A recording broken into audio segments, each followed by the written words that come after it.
Hello, staff again. This is Paul Casey, City Administrator. I'm doing these weekly updates for now in response to the COVID-19 pandemic and crisis that we're working our way through. I hope this all finds you safe and happy and hope you had a good weekend with your families. First, I wanted to give you a status on the response to the crisis. We continue under the stay-at-home order under the governor. So the whole state is at a stay-at-home order. Don't know how long it will continue. I hope that when you're not at work as an essential worker that you're able to observe the stay-at-home order. Remember, wash your hands, wash your hands, wash your hands, and social distancing, and wear your mask if you're out in public. We're doing a pretty good job locally. If you look at the data that comes out of the County Public Health Department, Santa Barbara is holding steady. We're not seeing the exponential increase in cases, and we're not seeing the exponential increases in our hospital. And so we are doing our job in trying to flatten the curve, as they say, for this crisis locally. So keep up the good work. Operationally, we have had a few challenges. The one we continue to monitor the most closely are our beaches and parks. There is an interest and desire to keep them open for informal use, for a chance to get out and get some fresh air, get a little exercise if that's your thing. But we are concerned about overcrowding and not being able to maintain the social distance. So we continue to try to find that right balance, close down certain components that are maybe attracting people, but while trying to maintain keeping them open as well. So thank you to the park rangers and to the harbor patrol down on the waterfront for keeping a close eye on that. And we're just gonna have to continue to monitor that on a daily basis and hope that the public can recognize that we don't want to be overcrowding these public spaces at this time. We're also having homeless challenges. We have direction from the federal government, the CDC, as well as state and regional government to not disrupt homeless encampments. And the interest there is to let them have a safe place and also a place that the public health officials can contact them. If for some reason they get tested, they know where to find them and other stuff. So you'll see us putting porta potties out around town at key locations and hand washing stations. That is the best practice and guidance we're getting to deal with this pandemic. Thankfully, we have not had an outbreak in any homeless shelters or at any of the encampments, and so we'd like to keep that way for some of our most vulnerable populations here in the community. Public safety is dealing with issues out in the field on a daily basis. A lot of complicated factors going on right now with the jail and prison system, and also a lot of time on hand for people at home to stir up trouble. So thank you, public safety, for being out there and doing a good job. What's the outlook? I don't know. We're all waiting to kind of see where the data leads us, where the public officials lead us, and where the governor and the federal level leads us. You're starting to hear more talk about a loosening of the restrictions, but that has to be balanced with not loosening too soon. Otherwise, all this effort goes to waste if the virus comes back very strong and overwhelms our system right away. So continue to move forward under these current conditions, certainly for the month of April. My guess is that it probably goes into May, but pay attention and I'll give you updates as much as I know on a weekly basis about that as well. And we certainly recognize that once we get through this health crisis, we're going to have an economic crisis. We are in an economic crisis now. The job loss and business pain is dramatic and unlike anything we've seen, and so pivoting immediately to a recovery effort is something we're already starting to plan on. Which brings me to budget. Most of the questions you all sent in had to do with the budget, and I want to give you weekly updates about what the budget is looking like. It's not good. I don't think that should surprise any of you.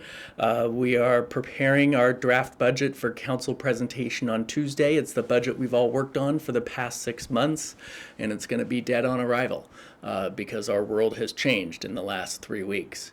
From a revenue standpoint, we're taking tremendous hits. Our bed tax, one of our major revenue sources, is essentially zero. Sales tax, another major revenue source, is being hit extremely hard. Might be offset a little bit by the online sales that are occurring, but we're still expecting substantial decrease in our sales tax. Property tax is holding up okay, although I would expect over the coming years that we'll start taking a hit on property tax. Property tax tends to lag changes in the economy, both to the good and to the better. One bright spot is the revenue we're getting from marijuana sales. They are doing well, and so we will take it, but it's not nearly enough to even come close to offsetting the loss in bed tax and sales tax. So we're in a serious budget situation. I'm not going to sugarcoat that. It's worse than it was 10 years ago. It's the most challenging local government fiscal situation that I've experienced in 30 years. And you talk to folks who've been around even longer, it's unlike anything they've seen. Part of the challenge is getting a handle on the scope of the problem. It's the first thing you do. How bad is our situation? And that's a challenge here because we don't know how long the stay-at-home order is going to be. We don't know how the economy is going to recover as we come out of it. We don't know as they start lifting restrictions to what degree do they lift those restrictions.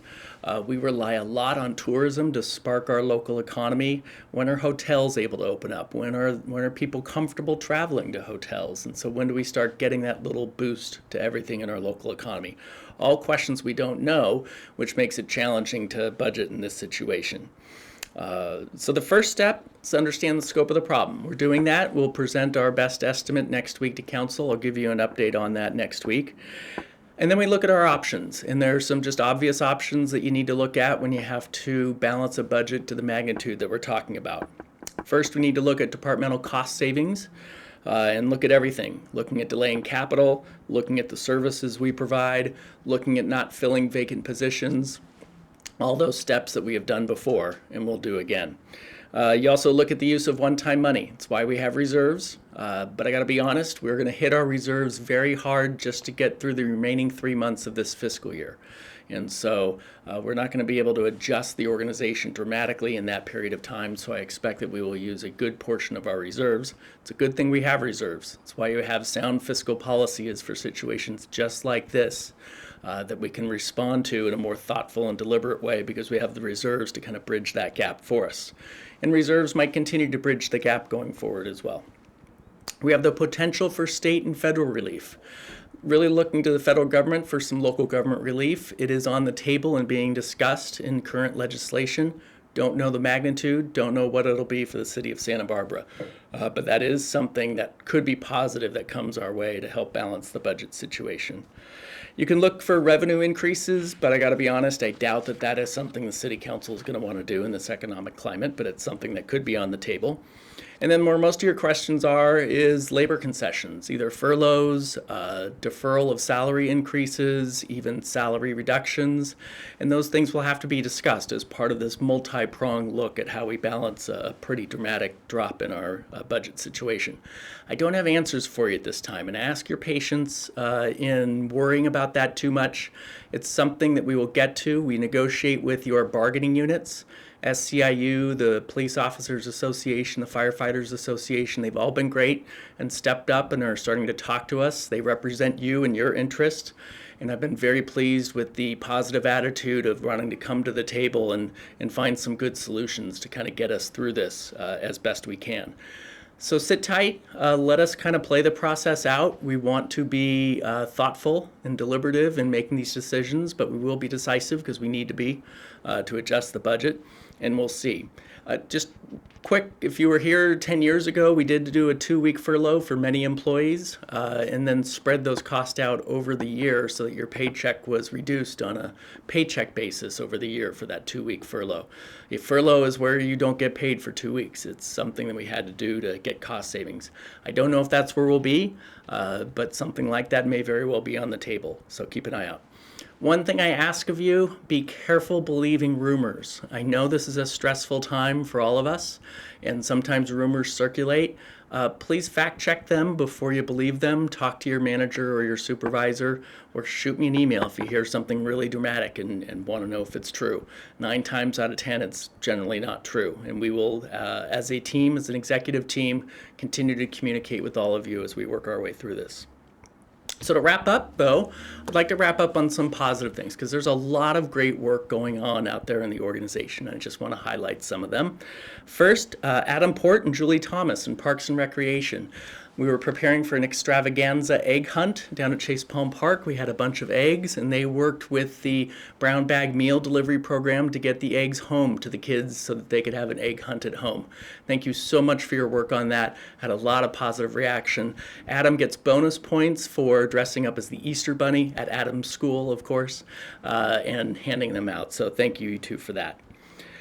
We created a land use team. Mark Aguilar from Planning and John Doimus from the City Attorney's Office. They're responding to questions about what is an essential business or to questions that maybe a non-essential business is operating. So them and some other employees who are working with them are responding to that, doing it very well, very compassionately, but doing it appropriately as well. So thank them for stepping up. This is National Animal Care and Control Appreciation Week. We're just wrapping up. We didn't have a chance to do that at City Council under the circumstances. So to our animal patrol officers, thank you for all you do out in the community, working with our pets and animals in the community to make sure we're all safe.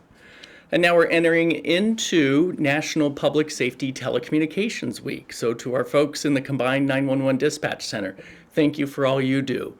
You are the first responders, literally, to any call that comes in helping our firefighters and police officers and other public safety personnel to respond and keeping our community safe. So thank you. A shout out to the airport team. You know, the airport operations have plummeted on the commercial side, but we continue to keep the airport open and safe and secure 24 hours a day.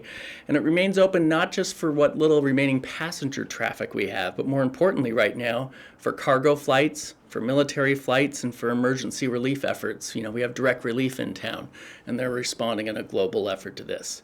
So keeping the airport open for those essential facilities has been very important, so thank you.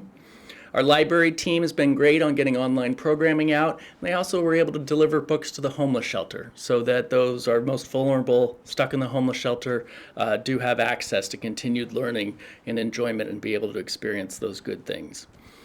Internally, thank you to our information technology team. This has been a real challenge as a lot of us have tried to telecommute, getting the VPN network up and running, hitting a lot of bugs, having to troubleshoot, getting council and boards and commissions up digitally. A lot of challenging work, and so thank you for all your tireless effort on that. And to our janitors who are cleaning every day and every night on the facilities, for those of us who do have to come to work, thank you for keeping us safe and doing that. And to so many more. We have so many different operations in the city organization. I can't name them all. You know, our public works crews are out in the street. Our parks folks are out there as well. Thank you for everything you do. One final reminder, we do have a city newsletter that we put out twice a week right now during the coronavirus. Sign up for that if you haven't already.